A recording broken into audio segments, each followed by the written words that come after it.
Ever feel like your brain is playing tricks on you? Well, it turns out.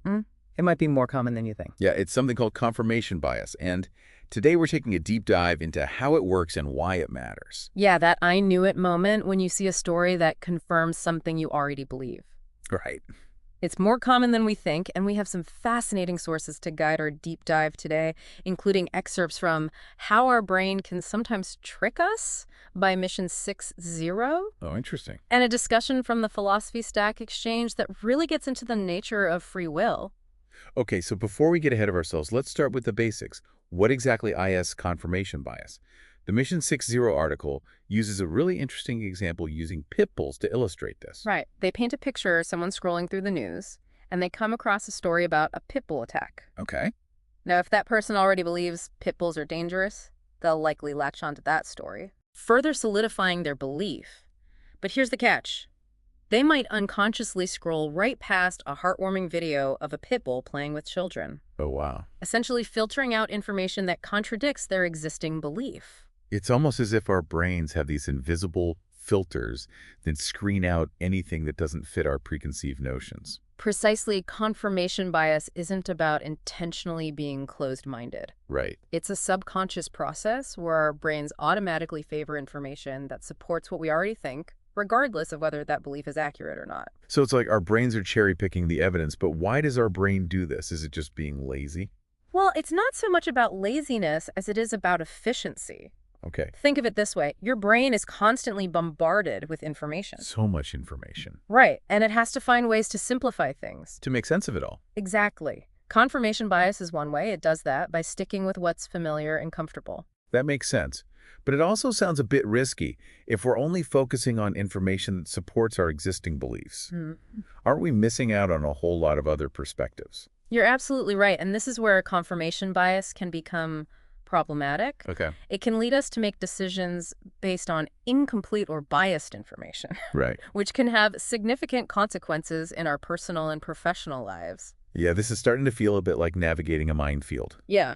Are we doomed to fall victim to confirmation bias, or is there something we can do to avoid it? Thankfully, there are ways to become more aware of this bias and mitigate its effects. Okay, good. The Mission 60 article uses an insightful analogy, the iceberg of beliefs. Okay, I'm intrigued. Tell me more about this iceberg. All right, so imagine an iceberg floating in the ocean. Okay. The part we see above the water, Right. represents our conscious beliefs, Yeah. the things we're actively aware of believing. So things like, I love listening to the deep dive, or chocolate is the best dessert. Yes, exactly. Pretty straightforward stuff. Yeah. But what's more interesting is what lies beneath the surface. The vast majority of the iceberg is hidden underwater. And this represents our unconscious beliefs. Whoa. These beliefs operate below our awareness, Oh. yet they exert a powerful influence on our thoughts, Interesting. emotions, and behaviors. Wow, that's a little unsettling. So much of our thinking is happening in the background without us even realizing it. It is. What kinds of beliefs are lurking down there? We'll think about beliefs like, I'm not good enough, or people can't be trusted. Oh, yeah. These kinds of beliefs often stem from our past experiences and can profoundly impact how we interact with the world, influencing our relationships, self-esteem, and even our resilience. Yeah, I can see how that could be a problem if we're operating on those kinds of subconscious beliefs. No wonder we might be drawn to information that confirms them, even if it's not accurate or helpful. Exactly. Confirmation bias feeds off these underlying beliefs, creating a vicious cycle where we seek out information that validates those beliefs, further strengthening them even if they're not serving us well. So it's not just about what we believe, but also about why we believe it? Right. Those deeper unconscious beliefs are the real drivers behind confirmation bias. Precisely. And recognizing this is the first step in overcoming its influence. Okay, I'm starting to see how all of this connects. But what about this idea of free will?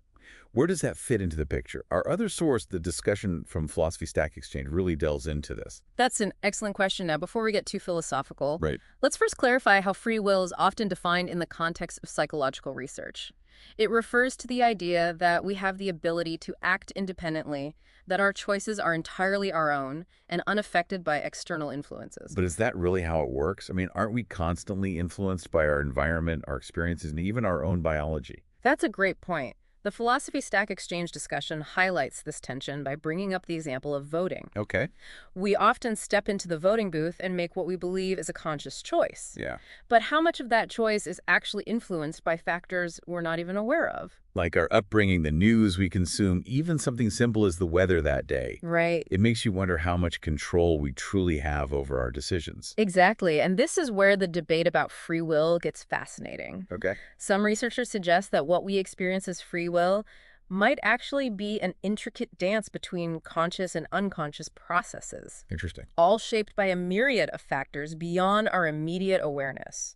So it's not that our brains are intentionally trying to deceive us. Right. It's more about recognizing that there's a lot happening beneath the surface, a complex web of influences that shape our choices in ways we may not fully grasp. But precisely, and understanding this complexity is key to becoming more aware of how our brains work, both the conscious and the unconscious. This is all starting to feel like a bit of a mind-bending puzzle. Um, But I'm also starting to see how understanding these concepts can help us become more mindful decision makers. right.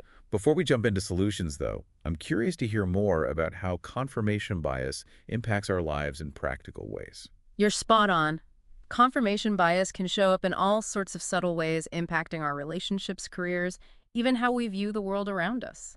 So it's not just about those big life choices. Mm-hmm. Confirmation bias can impact our everyday lives as well. Absolutely. Let's say, for example, you're convinced that a certain type of food gives you a headache. Okay. Every time you eat it and get a headache, it reinforces your belief. Right. But what about the times you ate that food and felt fine? You might unconsciously dismiss those instances, focusing only on the times that support your initial assumption.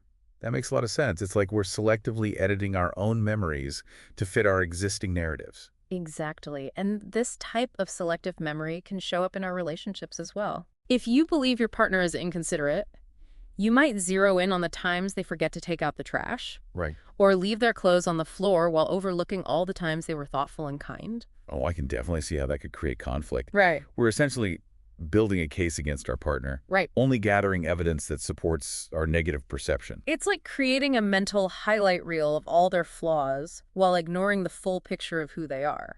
Okay, so confirmation bias is clearly something we need to be aware of.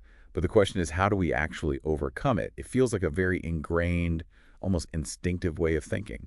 It is ingrained but not insurmountable. The Mission 60 article offers several strategies to help us become more mindful of confirmation bias Okay. and lessen its impact on our lives. Okay, I'm all ears. Give us the tools to break free from this mental trap. All right, the first and perhaps most crucial step is self-reflection, taking the time to examine our thoughts and beliefs, asking ourselves, why do I believe this?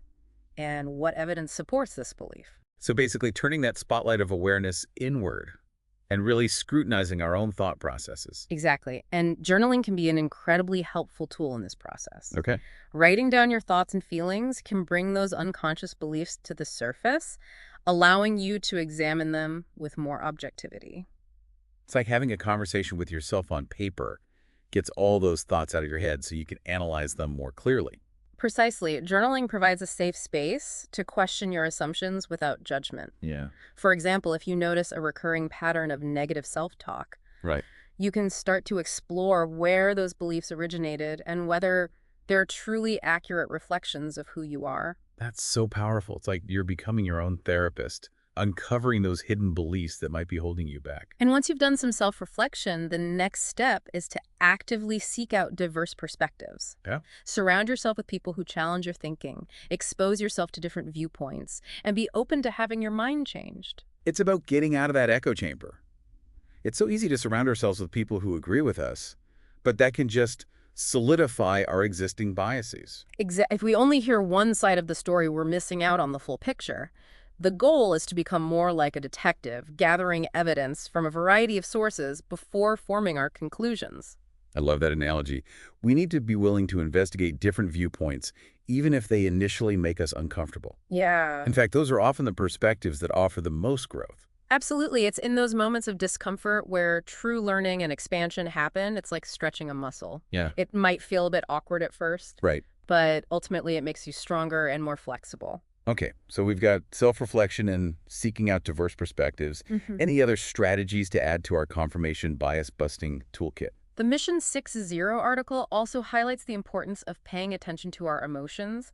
Our emotional reactions can be valuable clues to those underlying beliefs that might be driving confirmation bias. So if we're feeling particularly defensive or triggered by a certain topic, that could be a sign that there's a deeper belief at play that we need to examine. Exactly. Think of it as your internal alarm system going off. Right.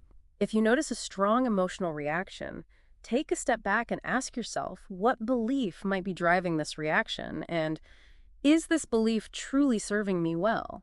That's such a helpful tip. It's like we're learning to become more attuned to our internal compass, recognizing those emotional cues as valuable signposts on our journey of self-discovery. Beautifully put, and remember, this process takes time and practice. We're not going to eliminate confirmation bias overnight. Yeah. It's a lifelong journey of becoming more aware of our thinking patterns and making conscious choices to challenge those biases when they arise. So it's like training for a mental marathon. Mm. We might stumble along the way, Uh, but as long as we keep moving forward, we're making progress. exactly. And the rewards are well worth the effort. Becoming more mindful of confirmation bias can lead to better decision-making, stronger relationships, and a more open and compassionate worldview. Now that sounds like a world I want to live in. But before we get ahead of ourselves, let's circle back to this idea of free will. We touched upon the voting example, but I'm curious to hear more about how this concept plays out in our everyday lives. Yeah, it's easy to get caught up in the big philosophical questions about free will, but it's equally important to consider how this concept manifests in our everyday lives. Right. So how does this idea of free will, or perhaps the illusion of it, impact our daily decisions and interactions? Well, think about a simple choice like what to have for dinner. Okay. You might feel like you're consciously weighing your options, considering your cravings, dietary restrictions, what's available in your fridge. Yeah. But how much of that decision is actually driven by unconscious factors like your childhood food preferences Right. or even clever marketing campaigns you've been exposed to? Oh, wow. It's like there's a whole committee in our brains debating back and forth behind the scenes where we're just in there thinking, pizza or salad? Exactly, and this realization can be a bit unsettling. It challenges our sense of agency, the belief that we're fully in control of our thoughts and actions. So if we're not entirely in control, does that mean we're off the hook when it comes to taking responsibility for our choices? That's where things get really interesting. The philosophy stack exchange discussion emphasizes that acknowledging the influence of unconscious processes doesn't negate our responsibility for the choices we make. But how can we be held accountable for decisions that are influenced by factors we're not even aware of? It comes down to recognizing that while we may not have complete control over those initial impulses or preferences, we do have the power to choose how we respond to them. We can either mindlessly follow those unconscious nudges, or we can pause, reflect, and make a conscious choice. So it's not about denying the existence of these unconscious influences, but rather about becoming more aware of them and developing the ability to override them when necessary. Precisely, think of it like driving a car. You might encounter unexpected detours or roadblocks along the way, but you still have your hands on the wheel and the ability to adjust your course. That's a great analogy. We're not just passengers in our own lives, passively following wherever our brains take us. We have the ability to navigate, to make conscious choices that align with our values and goals. And that's where the real power of free will lies. It's not about having complete control over every thought or impulse, but about developing the self-awareness and mental discipline to make intentional choices, even in the face of unconscious influences. So it's less about free will and more about free won't. It's that ability to say no to those automatic impulses and make a different choice. Exactly. And this is where all those strategies we discussed earlier become so crucial. Self-reflection, seeking out diverse perspectives, paying attention to our emotional reactions. These tools empower us to become more conscious drivers, so to speak, navigating our lives with intention and purpose. This has been an incredibly insightful deep dive. We've explored some pretty complex concepts, from the subtle workings of confirmation bias to the philosophical debate about free will. But what I'm taking away from all of this is a sense of hope and empowerment. Yes, our brains can play tricks on us, and yes, unconscious forces are constantly at play, but by understanding these forces, we can start to reclaim our agency and make more conscious choices. I couldn't agree more. This journey of self-discovery and mindful decision-making is ongoing. There will be times when we fall back on old habits, when those biases creep in and steer us off course, but the key is to keep learning, keep questioning, and keep striving to become more aware of the forces that shape our thoughts and actions. And remember, dear listener, you're not alone in this. We all experience cognitive biases. It's part of being human. The important thing is to approach this journey with curiosity, compassion, and a willingness to challenge our own assumptions. Who knows what incredible discoveries await us when we dare to question the way we think. Beautifully said. Keep exploring, keep growing, and keep diving deep into the fascinating world of your own mind. This has been The Deep Dive. Thanks for joining us, Article to Us.